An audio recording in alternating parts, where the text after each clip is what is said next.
Jai Shri Krishna. Before we start today's topic, which is continuing to be the Devta Bhakti with Yagna, we need to go back and look at chapter 3, where Bhagavan says, Saha yagya praja shastra paro vacha prajapati anene prasid vidhe shema yog voshti strostra kamaduk. He says that in the very beginning, when the creation was done, Prajapati means the creator, created mankind, Praja, which is mankind, together with Yagna. So Yagna is part of mankind's creation. Without Yagna, mankind would not have been there. So when Prajapati created mankind with Yagna, that means mankind should perform Yagna. So he says later on that in the next slok he says that cherish the Devta with this. With what? With the Yagna karma. And those Devta will cherish you. Thus cherishing one another, you shall gain the highest good. Now here, since this is prescribed action, that all mankind should perform action under the premise of Yagna, whether it be Devta Bhakti or Ishwar Bhakti. Even in Devta Bhakti, which is performed under the spirit of Yagna, there is no bondage. When you perform Devta Bhakti under Yagna, which is very hard to do, not many people really can do it, because it requires Devta Gyan, then you can achieve Devta. You can go to Devta. If you do Ishwar Bhakti according to Yagna, then you can go to Ishwar. And the Yagna in Gita includes Dev Puja, doing the worship of the Ishdev, whosoever you are worshipping, whichever Devta or Ishwar you are worshipping. Sangati Karan, that means togetherness, fellowship. So when you look at this way, then the mankind, like people say, man is a social animal. Right? So mankind is supposed to be that way. Where get together, do fellowship. Yajna includes fellowship. And daneshu, giving things, giving dan. These three things comprise the yajna. So you have to have all three of them to perform any karma in the spirit of yajna. First is worshipping the Isht. Second is Sangati Karan, or not just by yourself, but togetherness, fellowship. And the third is danesh. And if you look deeply into it, in the Christian religion, that's how it is practiced. They do their worship, they have fellowship, and they eat together. They give charity. So that is actually they are doing Yagna Karma. If they do properly, they are doing the Yagna Karma. With the Yagna Karma, there is no bondage. If you don't perform any karma according to Yagna, then there is going to be bondage. That is what Bhagavan Krishna says here, that because this person who is doing karma according to the Yagna spirit, then he has got Gyan. Other than that, he cannot do the Yagna Karma. If he doesn't have the Gyan, he cannot perform Yagna Karma. What kind of karma he will perform? He will perform all the Indriya Karma, Vishaya Karma. That's kind of karma, to fulfill the desires. which is going to be causing the bondage. So we are talking here in this chapter, Bhagavan is talking about yagna. So last time we saw Brahmarpan, Brahmahavi. That means those are the devatas, the two devatas, which is Chaitanya and Vishwarup Devata. They are also called Brahma. So that slok was for them. And next slok which we covered was for devatas who are below them. They are not Brahma, they are Devan. So they are devatas. Now today, in slok 25, Bhagavan has talked about yogis. Last time we took slok 25. So Bhagavan talked about yogis who worship devata other than Chaitanya and Vishwarup. In the first part of that slok, Bhagavan said about their antaryagna. How they perform antaryagna of those devata which are not Chaitanya or Vishwarup. They are besides these two. And we went into how many devatas are in this Brahman, in this universe. And the second part of Shlok 25, Bhagavan talked about their Bahiryagna. The next Shlok describes the Yagna of sense control and offering these objects in the Yagna. So it's the third level now. Bhagavan says that some type of yogi practice various austerities, tap. This austerity karma needs nothing from outside. They are doing tap from within. They are exercising tap from within. So, in this next shlok, Bhagavan is saying, श्रोत्रादीनिन्द्रियाण्यन्ये संयमाग्निषु जुह्वति शब्दादीन् विषयान्यन्ये इन्द्रियाग्निषु जुह्वति. So how do these yogis perform these karmas? They make offerings of their sense organs, like hearing, smelling, into the fire of restraint or sanyam, abstinence. So they are making offering of their senses to the fire of restraint or sanyam. So here sanyam is a fire. In yagna usually people say yagna there has to be fire. So fire doesn't have to be a real burning fire. Fire is something which will consume this or absorb something.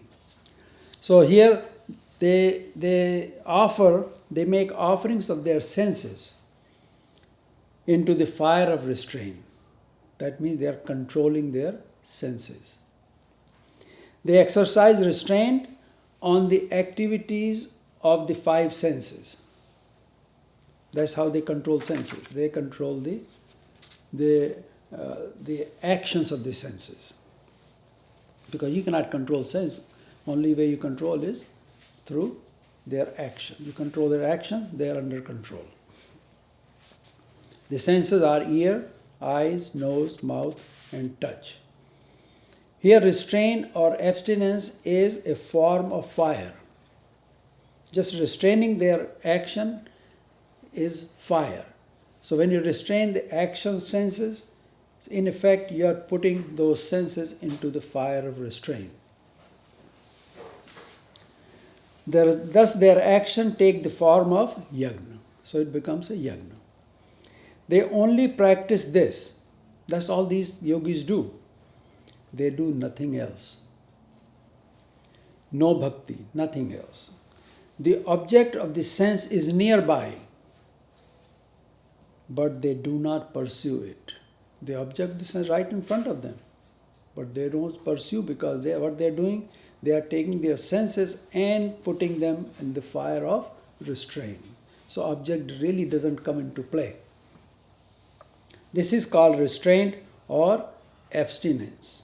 The definition of restraint or abstinence or sanyam is that the object is right there in front of you, but you do not touch it, you do not react with it, leave it alone, mentally or otherwise. Kalidas gave this definition of sanyam. Whereas the other yogis make offerings of object of senses in the fire of senses. So first one, they put the senses into the fire of sanyam, abstinence. Now here the other yogis, what they do, they take the object of the senses and put them into the fire of the senses. Now you say, how that happens? How they do this? All the senses are like fire. Because we have read in Gita that more you satisfy the sense desire, more it's like pouring ghee or fuel on the fire. It gets more and more, desire keeps growing. So it's like fire. So, since all the senses are like fire, senses are fueled by their objects. So this yogi keeps feeding the fire of the senses and experiences joy of it. Okay? One can say that how can they be yogis if they do this? If you take the object of the sense and just feed the senses with their object constantly, how can they be yogis? Because they are enjoying the sense objects. They are simply enjoying the pleasure of the senses. That's what people will say. However, it is not like that. These are such yogis that in order to end the intense desire for those sense objects, they are doing this within the auspices of bhakti. They are doing within the bhakti of that devta. They are in the anand of devta. They are getting the pleasures of that devta through doing his bhakti. And this is just going on the side. It's a side show. Through the bhakti of devta, they are making the offerings of the sense objects into the senses. So the bhakti of the devta, within the bhakti, what they have to do, they have to take the object of the senses and feed them into the senses themselves. The pleasure that they are getting is the pleasure of the devta. They are not really, which outsider may think that they are enjoying the sense objects, but that's not what they are enjoying. They are enjoying the anand of the devta because they are in the bhakti of their devta. And their pleasure is coming from within. On the surface, it looks like that they are pouring the object or the vishay into their senses. That's what it looks like. If the yogi is listening to the music, for example, here is an example for it, how they can do it. If the yogi is listening to the music, it will be the music singing praises of his Ishta. That's what he will listen. He's not going to listen to anything else.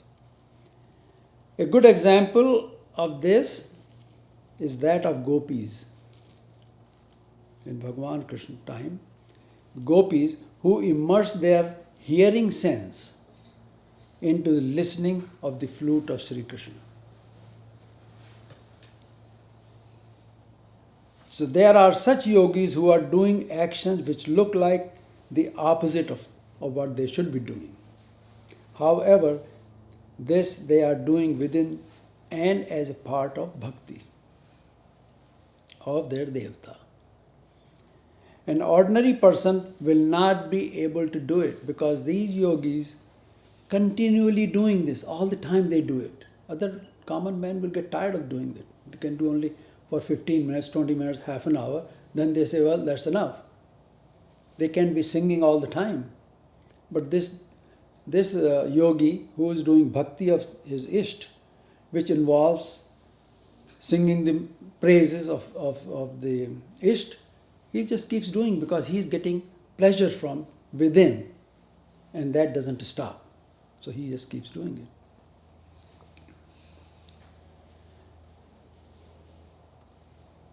These yogis are engaged in the Devta Bhakti. Bhagavan is saying that many perform this sort of yagna.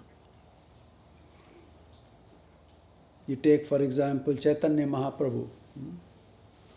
They're always dancing and chanting. Right? They're doing Devta Bhakti. And they don't get tired of it. There are other yogis who practice the control of their antakaran. So now we are getting different. They are described in the next shloka. Sarvani indriya karmani prana karmani chapare atma sanyama yogagno juhvati jnana dipite. Here Bhagavan says that yogis are also doing tapasya. The word tapasya means to expose one's senses to the restraint, the fire of restraint. That's what tapasya is. It's not like even some people go stand up on their head. They're doing tapasya. But they are restraining their senses. They go outside in the hot sun and they do pradakshina for a long time. They are doing tapasya. It's not literally the heat, but it is a restraint, putting restraint on their senses. That's what tapasya means. Why they do that? So, as to purify them. So they tend to stay away from vikar. If they can restrain their senses, the senses would not go towards vikar. That's why they do that. The yogi mentioned in this shloka are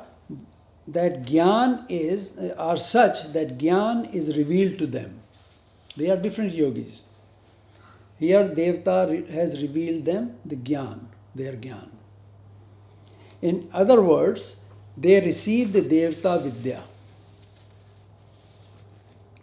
So, what these yogis do when they get the Devta Vidya, Devta Gyan? Atma Sanyam Yogagno. The penance of their Atma becomes the fire of yoga for them. Atma Sanyam Yogagno.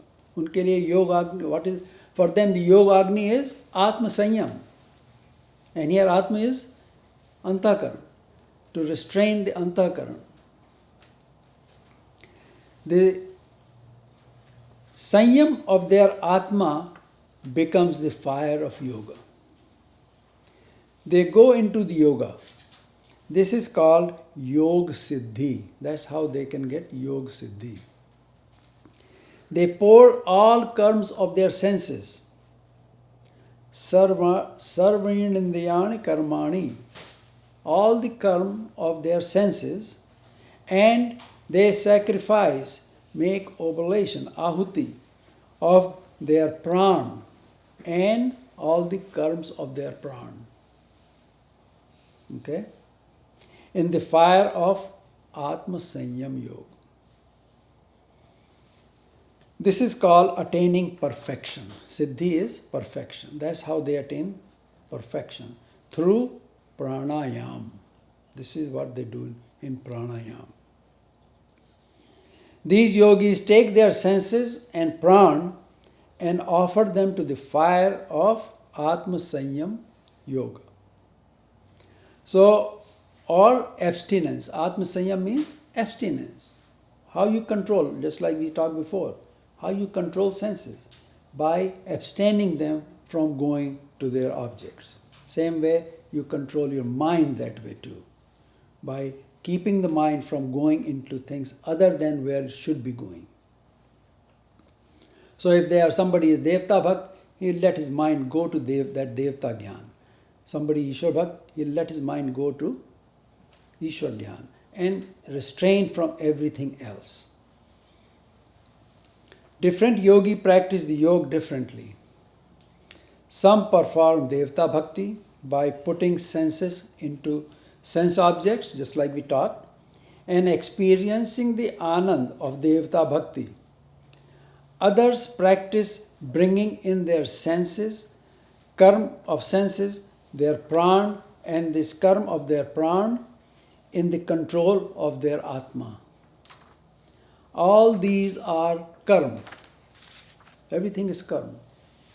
Bhagavan Sri Krishna is telling that yagna karma is performed in different ways. There is not just one way of doing yagna karma.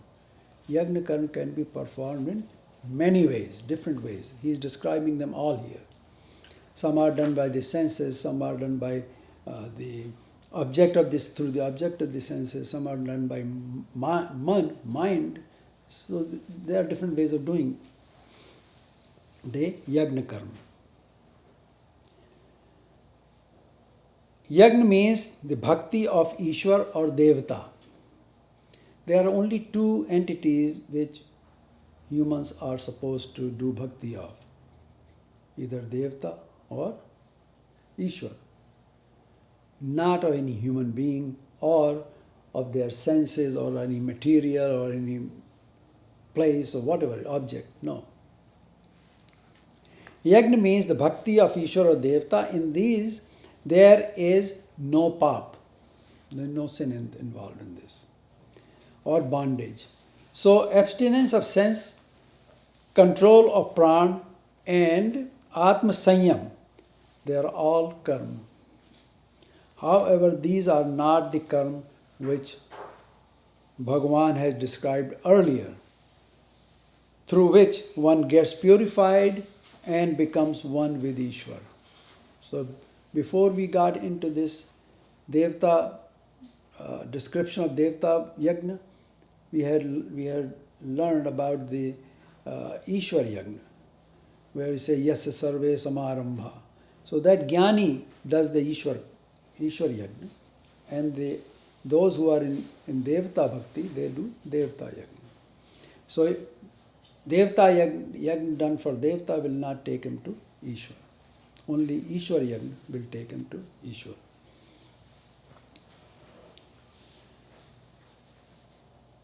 Now Bhagavan Sri Krishna describes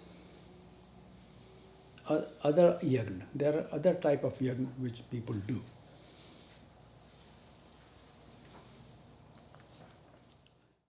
Dravya yajnastapo yajna yoga yajnastatha pare swadhyaya yajnana yajnascha yataya samshita vrataha. Bhagavan describing Dravya Yagna, Tapa Yagna, Yoga Yagna, and Swadhyaya Yagna is next in this sloka. He says that there are many yatis. Yati means the person who's making effort, yatna. From yatna, the person who does yatna is yati. Yati is the one who makes effort or yatna. They go to jungle. They want to remove themselves from the sansar. Or make effort to control their mind. Even if they are in sansar, they make effort to control their mind. So mind cannot waver into other direction. So Bhagavan says yatayah. Those who make effort with self-restraint and who are sanshita vrata, who have no doubt, no sanshay. There is no doubt in their mind.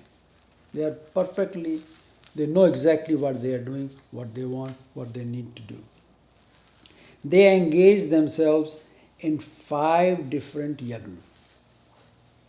These are Dravya Yagna, Tapo Yagna, Yoga Yagna, Swadhyaya Yagna, and Jnana Yagna. Among these, the Swadhyaya Yagna has been given great deal of importance. Even today, you see, we have Swadhyaya group, right? For this, a person sets up a study room in his house or wherever he lives. And he spends hour or half an hour every day there in the quiet environment studying the scriptures. Okay? And that's why you see, go to hotel, motel, and the Gideons put their Bible in there. So before you go to bed, you study the Bible. That's what the Christians do, who are pursuing their religion. Hindus don't do Swadhyaya anymore. It's out of fashion. But in Hinduism, Swadhyaya has very, very high place.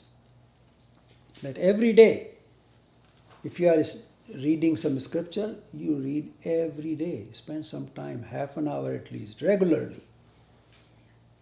Otherwise, you're not going to get anything. If you do that, then it becomes a Swadhyaya Yagna. And this is how you learn. Most people want to do puja to get something, material or otherwise. Not to learn the Gyan. Very few do that.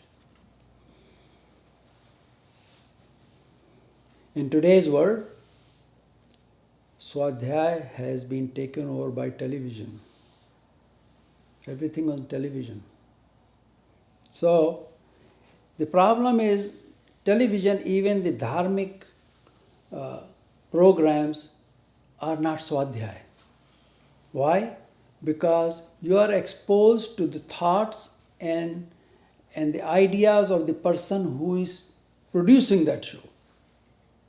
Okay? There is a motive behind that. It's not swa. It's not, you are not doing it yourself. Somebody else is doing, and they are leading you in the way that they want you to be led. So it's not Swadhyaya. So you can see all these big television programs. I hear everybody, people talking about, oh, it was very nice. It's nothing. It's not Swadhyaya. It's just entertainment. That's all it is. The television through the program influences the viewer the way the programmer wants them to be viewed. One has little control on it. You really have no control. All you can do is turn it off. But you like it so much you don't want to turn it off. And they produce these programs such a way that you get hooked on this. Whereas when we read a book, we have total control. We can go to any chapter you want to go, whatever you want to read, go back and forth. You have control over it. You know what you want to study, and you find that in that book.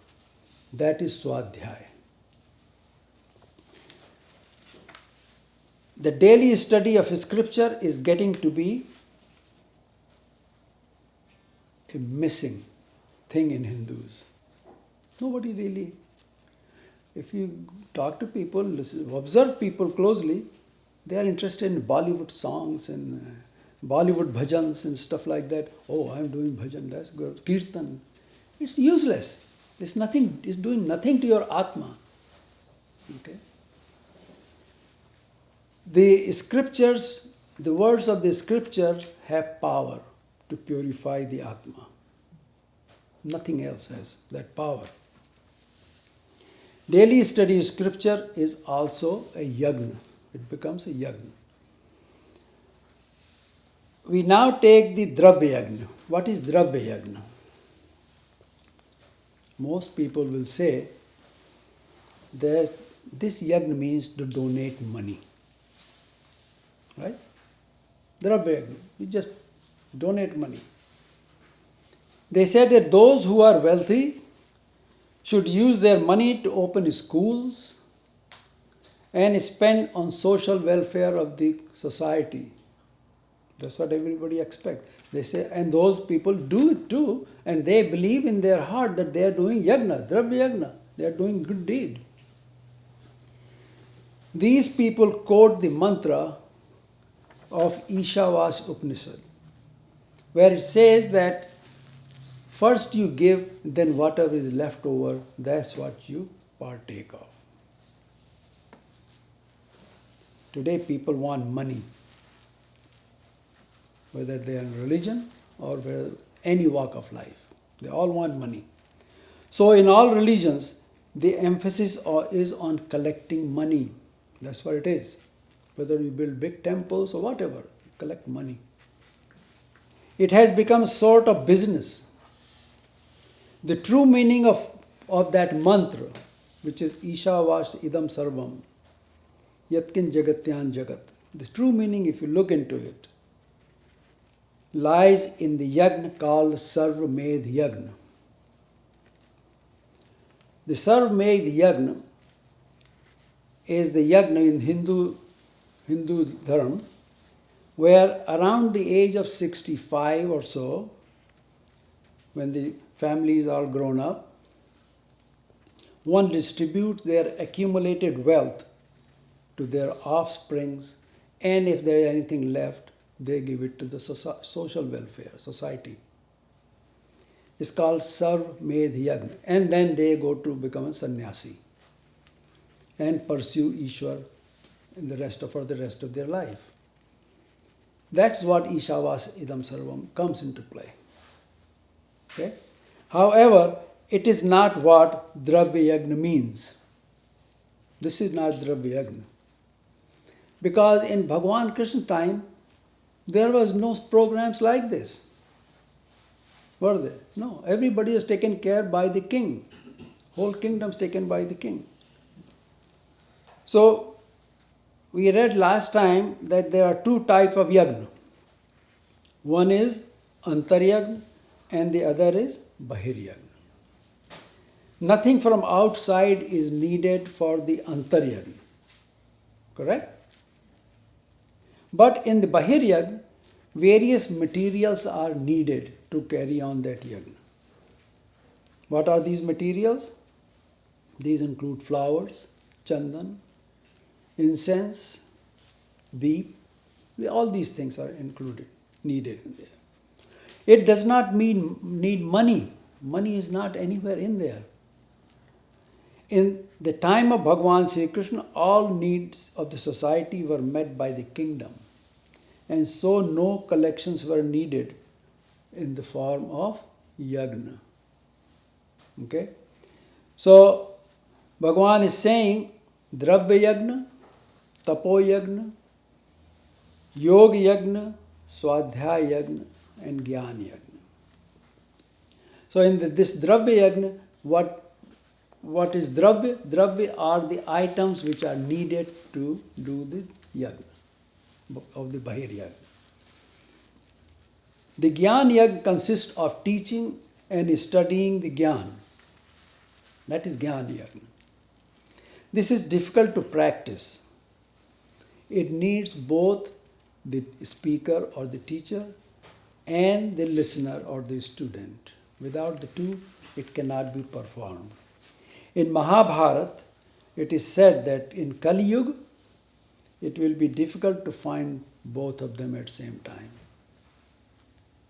Either you can find, it's very rare, that actually real jnana, not just what people talk these days, no. But the jnana like Bhagavan Krishna Gita, the crux of the jnana, Ishwar jnana. Not many people are really willing to listen to it because it doesn't have stories, it doesn't have any of these fancy things which are what they call spicy stuff, So, it is because in this world, people become, in this kind of work, what happens? When jnana yagna, people become lazy. Okay? They don't pursue it. Because you know why it is. It's Devta, this Sanlagna will push you to do that. Here they are on their own. And on their own, Jeev is inherently lazy. When it comes to Ishwar Bhakti, Jeev doesn't want to do it because he loves to do Devta Bhakti. He gets something from Devta, material stuff. But Ishwar Bhakti is for Atma. He doesn't even know what Atma is, what Atma Unnati is. So he says, well, it's for different people. In the next two shloks, Bhagavan is talking about pranayam. The pranayam is also a yagna. Apane juhvati pranam prane panam tatha pare pranapanagati ruddhva pranayam parayanaha. The pranayam is a separate principle. It's not bhakti. Pranayam is totally different. This deals with breathing. There are 5 pran. These are 5 breaths of life. Without that, there is no life. They are pran. Pran means this is the first of the 5 life winds which has its seat in lungs. Pran has its seat in the lungs. Or it is inhaled. What you inhale is pran. Upon breathing out, whether you breathe out with the mouth or with nose, nostrils or any other part of the body, that is apan. Udan is the vital air that rises up the throat and enters into the head. Saman Vayu is the vital air which is seated in the cavity of the navel and is essential to digestion. Saman Vayu is not right, then digestion goes bad. And the 5th, which is Vyan, is the vital air which diffuses through the entire body. So we will continue this topic of pranayam in the next time. This is just to introduce you into what pran are and how next time we will talk about what pranayam, because it's a principle by itself. So, but that is also a yajna karma. Okay? Sri Krishna.